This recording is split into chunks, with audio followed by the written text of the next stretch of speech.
Without further ado, I'm just going to introduce her, Libby Denney. Hey. Because Libby, hi Libby. Hey Libby. Hi. I saw your story in The Sun today and I was like, get Libby on. I want to know all about your life, your experiences, how you got into this, what you've seen.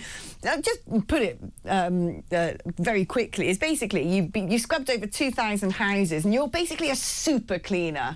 You go in to where other cleaners dare not tread and deal with things that other people could only ever imagine in their worst nightmares. How did you get into it, first of all?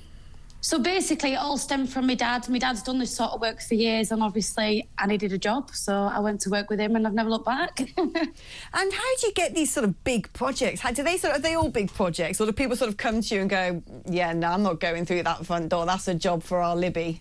Yeah, well, to be honest, you get known for doing it. So once you do one, I get a lot of them because obviously I post on social media, so a lot of people know that I do that sort of work.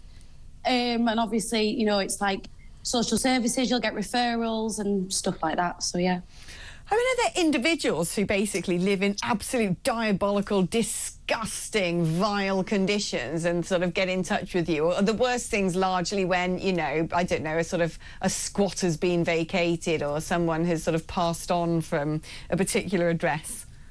Yeah, it tends to be other people that reach out for them. So say if they've got adult social workers and stuff like that, they'll see the condition they're living in. It can be a family member or, like you say, like when they've passed or, you know, drug users. Now, I know what everyone wants to know.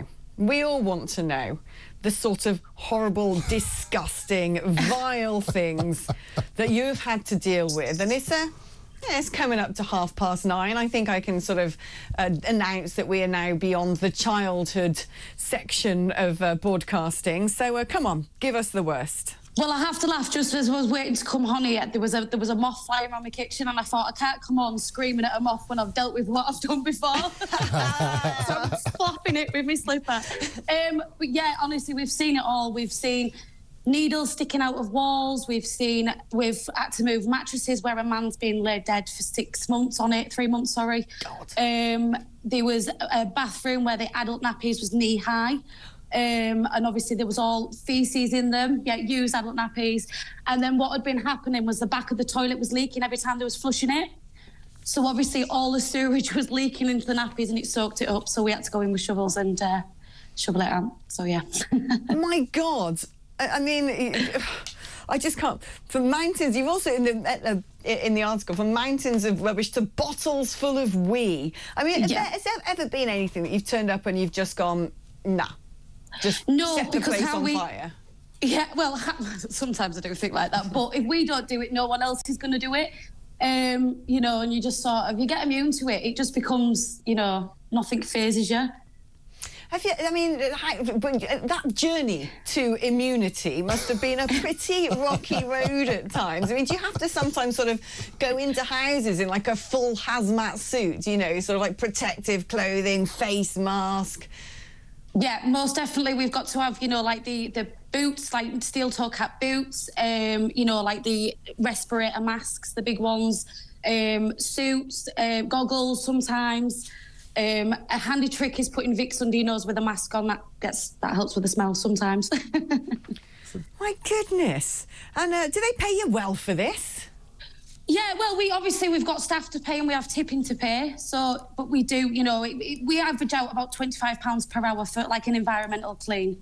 25 quid an hour for an environment? That's not enough, Lucy. I'm sorry, Libby. Oh, Lucy, this is the previous guest. Libby, that's not enough. Yeah, well, it's what we charge. So yeah. It's amazing. It does sound amazing. I'd love to see you, Libby. They always say where there's muck, there's brass. And in the article which we've seen, it says you earn £7,000 a week, which is £364,000 a year. Is that right? Yeah, well, that's what the business can turn over. Obviously, out of that, I've got my expenses. Yes. We've got tipping. You know, some jobs we can do. The tipping can be anywhere up to £3,000, depending on what we're getting rid of. So yeah, Yeah, OK, yeah, talk about that, actually, because you must sort of be back and forwards to the old landfill quite a lot, and they're like, here she comes again. What sort of treasure have you got this time? Yeah, well, we're well known on the tipping yards. They're definitely around here. But, yeah, we're always there, and, yeah. Libby, I think you're an absolute superwoman. Are you really tidy yourself at home? Are you one of these people that because you go and tidy some of those horrible things, you know, on a day-to-day life, when you've got some dirty dishes, you're like, I'll do it in the morning? We're very OCD in this house, and sometimes when I get back from jobs, I could literally roll around on my carpet and I'm like, oh, this is place. What is the one thing, before I let you go, what is the one thing that, you know, if you have to face it, it's the thing that sort of makes you think, I don't want to go to work today?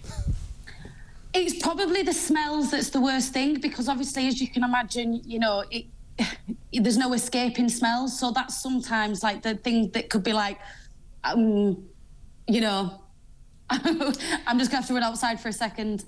Oh, do you know, you could do with a good bout of COVID then, couldn't you? Libby, I think you're an absolute Wonder Woman. I think you're fascinating and brilliant, and, you know, go well and up your blimmin' alley where at 25 quid an hour. 25 quid, it does, for the miasma of muck. For the miasma of muck, for fecal matter and needles coming out of walls. I mean, Libby, I think you're worth £1 million an hour, quite frankly. You're absolutely golden. It's been a pleasure speaking to you, and fascinating. Libby Denney, ladies and gentlemen. Nice to see Libby, well done. I know, I love her.